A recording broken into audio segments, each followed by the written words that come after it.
হাদিস শরীফে রাসূল বলেছেন, আমার মুসলমান উম্মত ৭৩ দলে বিভক্ত হয়ে ৭২ দল উম্মত মুসলমান আমার জাহান্নামী হবে। আপনাদের বলতে হবে ৭২ দল জাহান্নামীকে আল্লাহ রসুল কাফির বলেছেন না মুসলমান? কেমনে মুসলমান হইল? ৬ কথা বিশ্বাস করে মুসলমান হইল। এবার বলেন জাহান্নামী কেন হইল? মন গড়া ব্যাখ্যার কারণে।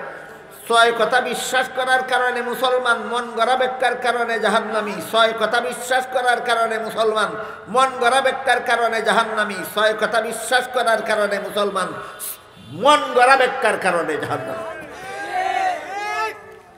এখন অনেকে প্রশ্ন করে, মুসলমানে মন গড়া ব্যাখ্যা করে কেন? মুসলমানে কেন কোরআনের মন গড়া ব্যাখ্যা করে? মুসলমানে কেন আল্লাহ সম্পর্কে মন গড়া ব্যাখ্যা করে? মুসলমানে কেন নবী রসুল সম্পর্কে মন গড়া ব্যাখ্যা করে? আরেক প্রশ্ন যাকে কিনা আমি মুসলমান, আমি সরলভাবে আল্লাহর সহি ব্যাখ্যা মতো আল্লাহ বিশ্বাস করব। আমি মুসলমান সহি ব্যাখ্যা মতো কোরআন বিশ্বাস করব। আমি মুসলমান সহি ব্যাখ্যা মতো নবী রসুল বিশ্বাস করব। এখানে ৭২ দল মুসলমান, মুসলমান হওয়া সত্ত্বেও মন গড়া ব্যাখ্যা করে জাহান্নামে গেল কেন? আল্লাহ রসুল হাদিস শরীফে এই প্রশ্নের বড় চমৎকার জবাব দিয়েছেন। যারা শুনে না, জানে না, এরাই প্রশ্ন করে। মজার প্রশ্ন। কয় সব মুসলমানের আল্লাহ এক, সব মুসলমানের নবী এক, সব মুসলমানের কলেমা এক, সব মুসলমানের কোরআন এক, সব মুসলমানের কেবলা এক। মুসলমানের এত দলাদলি কেন? এটা জানবার লাগি প্রশ্ন করে না, যে মজা করবার লাগি প্রশ্ন করে, রহস্য করার জন্য, কৌতুক করার জন্য প্রশ্ন করে। এই সমস্ত প্রশ্নকারীদের অন্তর সৎ নয়, অসৎ। কোনো প্রশ্নকারীর মনে উদ্দেশ্য তাকে জানতে চায়, আর কোনো প্রশ্নকারীর উদ্দেশ্য জানার উদ্দেশ্যে প্রশ্ন করেই না, প্রশ্নে করেই বেড়াজালো ফালাইয়া সত্য জিনিস এড়াইয়া চলার জন্য। এই প্রশ্নটা যারা করে এরা জানার জন্য প্রশ্ন করে না, এরা আলেমদেরকে বেড়াজালে ফেলাইয়া মন গড়া জীবনে চলার রাস্তা সুগম করে নিতে চায়। আপনারা যদি কেউ সরল মানে জানতে চান, যারা অসৎ উদ্দেশ্যে প্রশ্ন করে এদের জবাব দেওয়ার কোনো দরকার নাই। আপনারা যদি কেউ সৎ উদ্দেশ্যে জানতে চান যে ৭২ দল মুসলমান আল্লাহ সম্পর্কে মন গড়া ব্যাখ্যা করতে গেল কেন, ৭২ দল মুসলমান নবী সম্পর্কে মন গড়া ব্যাখ্যা করতে গেল কেন, ৭২ দল মুসলমান কোরআনের মন গড়া ব্যাখ্যা করতে গেল কেন, আমি জানতে চাই। হাদিস শরীফে আল্লাহ রসুল কারণ বলে দিয়েছেন। এবার জানুন, শুনুন। রাসূল বড় চমৎকার একটা উদাহরণ দিয়ে বলেছে যারা মন গড়া ব্যাখ্যার পথে কেন গেল। রাসূল বলেন, একটা রোগের উদাহরণ দিয়ে রাসূল কারণটা বুঝাইছেন। রোগটার নাম হইল, হাদিসের ভাষায় বলা হয়েছে রোগটার নাম কালাব। হাদিসে রোগটার নাম বলা হয়েছে কালাব। বাংলায় এই রোগটার নাম কয় জলাতঙ্ক রোগ। জলাতঙ্ক একটা রোগ আছে, আপনাদের জানা না থাকলে যে কোনো ডাক্তার সাহেবকে জিজ্ঞাসা করবেন। জলাতঙ্ক রোগটা মূলত কুকুরের হয়।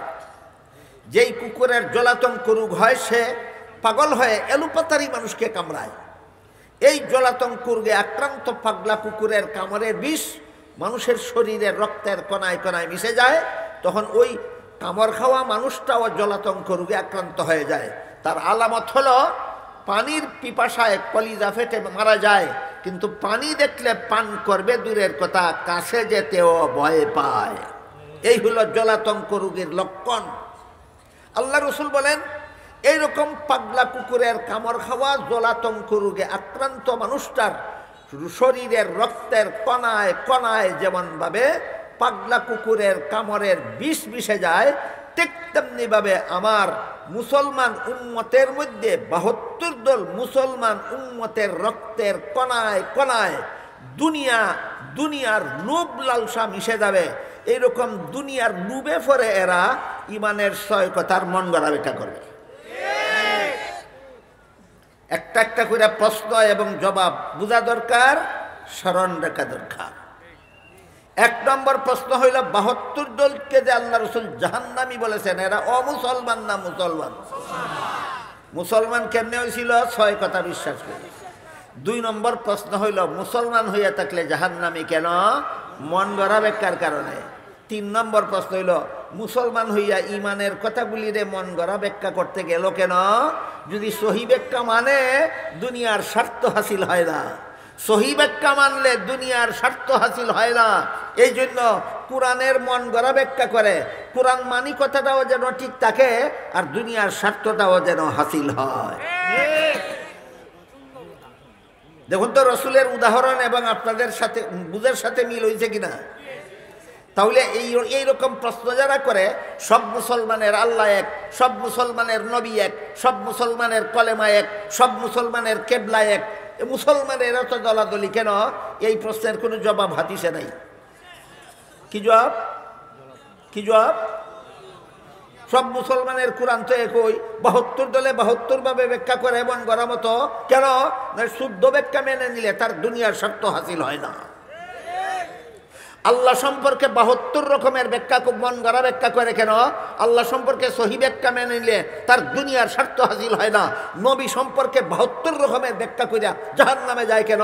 সহি ব্যাখ্যা, নবী সম্পর্কে সহি ব্যাখ্যা মেনে নিলে তার দুনিয়ার স্বার্থ হাসিল হয় না। আমি কি আপনাদের বুঝাতে পারলাম?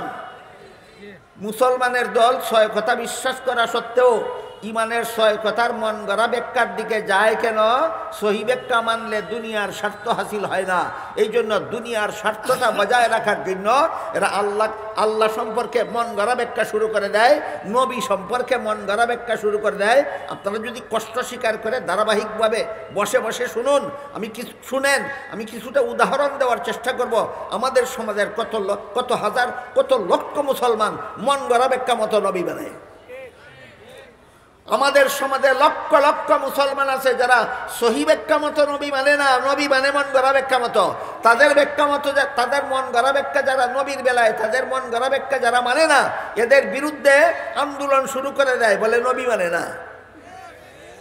বলেন নবী মানে না, না নবীর বেলায় মন গড়া ব্যাখ্যা মানে না? নবী মানে না, না নবীর বেলায় তার মন গড়া ব্যাখ্যাটা যখন কেউ মানে না, তখন তারে সমাজে বদনাম করার জন্য বলে দেয় নবী মানে না। কাহিনীটা কি আমি আপনাদের বুঝাতে পারলাম? বুঝা থাকলে বলুন, আসলে এই নবী মানে না, না তার মন গড়া ব্যাখ্যা মানে না? মন গড়া ব্যাখ্যা মানে না। নবী সম্পর্কে মন গড়া ব্যাখ্যা সর্বপ্রথম করেছিল খ্রিস্টানেরা। সহিহ বুখারী শরীফের এক হাদিসে উল্লেখ আছে, রাসূল করিম সাল্লাল্লাহু আলাইহি ওয়াসাল্লাম বলেন, লা তুত্রুনি কামা আত্রাতিন নাসারা ঈসা ইবনে মারইয়াম ফাইন্নী আব্দুল্লাহি ওয়া রাসূলুহু ওয়ালাকিন কুলু আব্দুল্লাহি ওয়া রাসূলুহু। রাসূল বলেন, হে আমার উম্মত মুসলমানেরা, খ্রিস্টানেরা যাবে নবী মন গড়া ব্যাখ্যা মতে নবী মানছিল, তোমরা এইভাবে আমার বেলায় মন গড়া ব্যাখ্যা মতে নবী মানার পথে যাইও না। নবী কি বলেছেন আমাদেরকে? খ্রিস্টানদের মতো মন গড়া ব্যাখ্যায় নবী মানতাম না সহি ব্যাখ্যায়? আপনারা ধৈর্য ধরে বসে শুনলে আমি ইনশাআল্লাহ শেষ পর্যন্ত বলবো, আল্লাহ মানার সহি ব্যাখ্যা পাওয়া যায় কোথায়, নবী মানার সহি ব্যাখ্যা পাওয়া যায় কোথায়। সেখানে যাব, ওইখানে গেলে পরে আমরা চিনতে পারবো সত্যি সত্যি আহলে সুন্নাত ওয়াল জামাত কাকে বলে। খ্রিস্টানদের নবী মানার একটা মন গড়া ব্যাখ্যা শুনবেন। আল্লাহ রসুল যে বুখারী শরীফের হাদিসে বললেন, খ্রিস্টানেরা যেভাবে মন গড়া ব্যাখ্যায় নবী মানছিল, আমার উম্মত মুসলমানেরা তোমরা আমাকে মন গড়া ব্যাখ্যা মতো মানতে যাও না, সহি ব্যাখ্যায় আল্লাহ মানবা, সহি ব্যাখ্যায় নবী মানবা। খ্রিস্টানেরা কিভাবে মন গড়া ব্যাখ্যায় নবী মানছে এবার একটু আপনাদের আবার দিয়ে শুনেন। এই আমাদের শাস্তাগঞ্জে খ্রিস্টান মিশনারির একটা অফিস আমি পাকিস্তান আমল থেকে দেখে এসেছি। বিশাল এরিয়া নিয়ে খ্রিস্টান মিশনারির একটা অফিস ছিল, এই জংশন আর ফুরান বাজারের মাঝামাঝি সিএনবি রাস্তা আর রেল লাইনের মধ্যখানে। দেখেছেন কেউ? এইটা হলো খ্রিস্টান মিশনারিদের সম্পদ, এটা সম্পত্তি। এরা আমাদের বাংলাদেশের স্বাধীনতা লগ্ন থেকেই অসংখ্য বই পুস্তক প্রকাশ করে চলেছে মুসলমান সমাজের মধ্যে খ্রিস্টান ধর্ম প্রচারের জন্য। এই সংগঠনটার নাম হলো খ্রিস্টান মিশনারি বাংলাদেশ। এদের প্রকাশিত একটা বইয়ের নাম আছে কোরআনের আলোকে বেহেশতে যাওয়ার পথ। বইয়ের নাম কোরআনের আলোকে বেহেশতে যাওয়ার পথ। শব্দগুলি দেখলেই কোনো মুসলমান কল্পনাও করতে পারবে না যে এটা খ্রিস্টানদের লেখা বই। আসলে এটা খ্রিস্টানদের লেখা বই। বুঝে থাকতে বলুন, খ্রিস্টানদের লেখা বইয়ের নাম কোরআনের আলোকে বেহেশতে যাওয়ার পথ। মুসলমানের লেখা না খ্রিস্টানদের লেখা? এই বইয়ের মধ্যে লেখে প্রথম নবী আদম ছিলেন প্রথম পাপিষ্ট। জান্নাতের নিষিদ্ধ গাছের ফল খাওয়া ছিল তার পাপ। এটা হলো খ্রিস্টানদের কথা। আহলে সুন্নাত ওয়াল জামাতের কথা হলো, এই দেখেন, আহলে সুন্নাত ওয়াল জামাতের আকীদা বিশ্বাসে আর খ্রিস্টানদের আকীদা বিশ্বাসের পার্থক্যটা দেখুন। খ্রিস্টানদের আকীদা বিশ্বাস হলো প্রথম নবী আদম জান্নাতে নিষিদ্ধ গাছের ফল খেয়ে তিনি পাপিষ্ট হয়েছেন। এটা আহলে সুন্নাত ওয়াল জামাতের আকীদা বিশ্বাস না খ্রিস্টানদের আকীদা বিশ্বাস? আহলে সুন্নাত ওয়াল জামাতের আকীদা বিশ্বাস হলো মানুষের কোনো কাজে সওয়াব হয়, কোনো কাজে গুনাহ হয় দুনিয়ার জীবনে। জান্নাতি জীবনের কোনো কাজে সওয়াব নাই, গুনাহ নাই। জান্নাতি জীবনের কোনো কাজে সওয়াব নাই, গুনাহ নাই। আর আদম নিষিদ্ধ গাছের ফল খেয়েছিলেন জান্নাতি জীবনে, এর সাথে সওয়াবেরও কোনো সম্পর্ক নাই, গুনাহরও কোনো সম্পর্ক নাই। আমার কথা বুঝে থাকলে বলুন, খ্রিস্টানদের ধর্ম বিশ্বাস হলো আদম পাপিষ্ট। আহলে সুন্নাত ওয়াল জামাতের আকীদা বিশ্বাস হলো আদম নিষ্পাপ। তাহলে আহলে সুন্নাত ওয়াল জামাতের আকীদা বিশ্বাসে আর খ্রিস্টানদের আকীদা বিশ্বাসে সেম সেম না ডিফারেন্স আছে? ডিফারেন্স আছে। তো এরা এদের বইয়ের মধ্যে লিখেছে প্রথম নবী আদম প্রথম পাপিষ্ট। কি ছিল তার পাপ? জান্নাতে নিষিদ্ধ গাছের ফল খাওয়া ছিল তার পাপ। এরপরে লেখে এই পাপিষ্ট আদমের বংশে যত নবী জন্ম হয়েছে সবগুলি নবীর জন্মগত পাপিষ্ট। কি ছিল অন্যান্য নবীর পাপ? পাপিষ্ট আদমের বংশে জন্ম হওয়াটাই অন্য নবীর পাপ।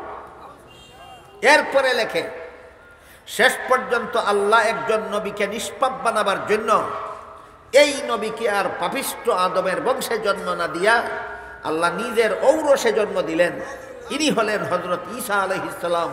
ইনি পাপিষ্ট আদমের বংশে জন্ম না হয়ে আল্লাহর ঔরসে জন্ম হওয়ার কারণে ঈসা নবী নিষ্পাপ, সকল নবী পাপিষ্ট। ঈসা নবী নিষ্পাপ, সকল নবী পাপিষ্ট। কাহিনী বুঝে থাকলে বলেন, খ্রিস্টানেরা নবী মানে সহিহ ব্যাখ্যা মতো না মন গড়া? আমি যদি ঘন্টার পর ঘন্টা আলোচনা করতে পারতাম, তা আপনাদের বুঝাতে পারতাম আমাদের সমাজের কতজন মুসলমান সহিহ ব্যাখ্যা মতো নবী মানে আর কতজন মুসলমান খ্রিস্টানদের মতো মন গড়া ব্যাখ্যা মতো নবী মানে। এবার মূল কথার দিকে ফিরে যাই। আল্লাহর রাসূল বলেছেন আমার মুসলমান উম্মত ৭৩ দলে বিভক্ত হবে, এর মধ্যে ৭২ দল মুসলমান উম্মত জাহান্নামে যাবে। ৭২ দল মুসলমান হয়েছে ইমানের ৬ কথা বিশ্বাস করার কারণে, জাহান্নামে যাবে ৬ কথার সহিহ ব্যাখ্যার কারণে না মন গড়া ব্যাখ্যার কারণে? এবার বলুন, ৭২ দল মুসলমান ইমানের ৬ কথার মন গড়া ব্যাখ্যা করে কোন কারণে? দুনিয়ার স্বার্থ হাসিল করার কারণে। কোন কারণে? দুনিয়ার স্বার্থের লোভে পড়ে ৭২ দল মুসলমান ইমানের ৬ কথার মন গড়া ব্যাখ্যা করবে। আল্লাহ রাসূল বলেন এই কারণে আমার মুসলমান উম্মতের ৭২ দল জাহান্নামে যাবে। আজকে ক্লিয়ার হইল কিনা মুসলমানের এত দল কেন? মন গড়া ব্যাখ্যার কারণে। মন গড়া ব্যাখ্যার পথে মুসলমান যায় কেন? দুনিয়ার স্বার্থের কারণে। ভুলে যাবেন না কোনোদিন। আজকে পরিষ্কার হইল মুসলমানের এত দল কেন? মন গড়া ব্যাখ্যার কারণে। মুসলমান মন গড়া ব্যাখ্যার পথে যায় কেন? দুনিয়ার লোভের। আর কোনোদিন ভুলে যাবেন না। জীবনে অনেক প্রশ্নকারী পাবেন, বারবার প্রশ্ন করবে সব মুসলমানের কোরআন এক, সব মুসলমানের আল্লাহ এক, সব মুসলমানের নবী এক, মুসলমানের এত দল কেন? আরে কোরআন যদি ৭২ দলে দুনিয়ার স্বার্থে ফিরে, স্বার্থের লোভে ফিরে কোরআনরে যদি ৭২ মতো ব্যাখ্যা করে, আহলে সুন্নাত ওয়াল জামাত একটা ব্যাখ্যাও মেনে নেবে না। এই জন্য মুসলমানের এত দল। এরপরে রাসূল বলেন আমার মুসলমান উম্মতের একটা দল হবে জান্নাতি। আমার মুসলমান উম্মতের একটা দল হবে। এবার বলুন জান্নাতি দলটা মুসলমান কিনা? এরা কেমনে মুসলমান হইল? এই ৬ কথা।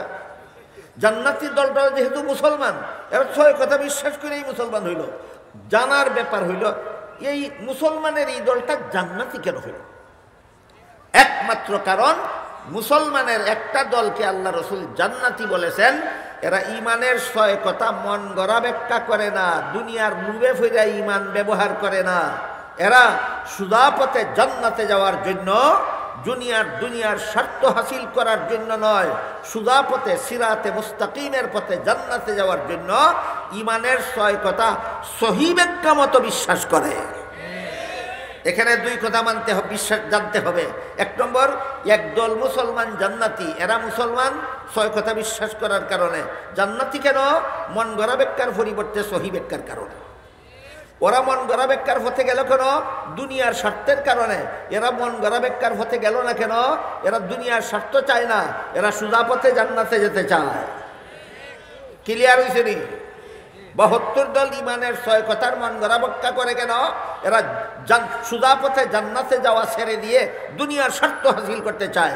একদল মুসলমান মন গড়া ব্যাখ্যার পথে না গিয়ে সহি ব্যাখ্যার পথে যায় কেন? এরা দুনিয়ার স্বার্থ চায় না, এরা সুদা পথে জান্নাতে যেতে চায়। এখন প্রশ্ন হইল, তাহলে ইমানের 6 কথার সহি ব্যাখ্যা পাওয়া যায় কোথায়? ইমানের সহি ব্যাখ্যা যারা মানবে এরা জান্নাতি। রসুল বলেছেন, যারা ইমানের 6 কথা মন গড়া ব্যাখ্যা মতো মানবে এরা জাহান্নামী মুসলমান, যারা ইমানের 6 কথা সহি ব্যাখ্যা মতো মানবে এরা জান্নাতি মুসলমান। তাই এখন প্রশ্ন জাগে, ইমানের 6 কথার সহি ব্যাখ্যা পাওয়া যায় কোথায়? এর আগে আরেকটা প্রশ্ন আছে, 72 দলে যে মন গড়া ব্যাখ্যা করলো, মন গড়া ব্যাখ্যা পাওয়া যায় কোথায়? এর আগে শেষ হোক, তারপরে বলবো সহি ব্যাখ্যা পাওয়া যায়। ইমানের 6 কথার মন গড়া ব্যাখ্যা পাওয়া যায় যার যার মনের কোনায়। মন গড়া ব্যাখ্যা পাওয়া যায় মনের কোনায়। এটা বাংলা ভাষায় কয়, আমি আমার ভাষায় কই মন গড়াতুল কিতাবে। মন গড়াতুল কিতাব। কি কিতাব? মন গড়াতুল কিতাব। আল্লাহ সম্পর্কে মন গড়া ব্যাখ্যা করে কোন কিতাব পড়িয়া? মন গড়াতুল কিতাব পড়িয়া। নবী সম্পর্কে মন গড়া ব্যাখ্যা করে কোন কিতাব পড়িয়া? মন গড়াতুল কিতাব পড়িয়া।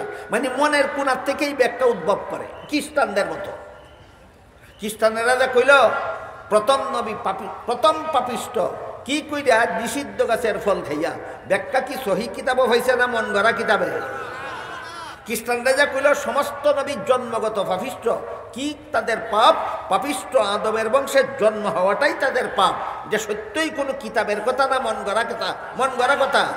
তাহলে মন গড়া ব্যাখ্যা কোথায় পাওয়া যায়? মনের কোনায় পাওয়া যায়। এটারই আমার বাসায় মন গড়াতুল কিতাব কই, মন গড়াতুল কিতাব। আমার কথা বুঝে থাকলে বলুন, আপনারা নবী আল্লাহ মানবেন, নবী মানবেন সহি ব্যাখ্যা মতো না মন গড়াতুল কিতাবের কথা মতো?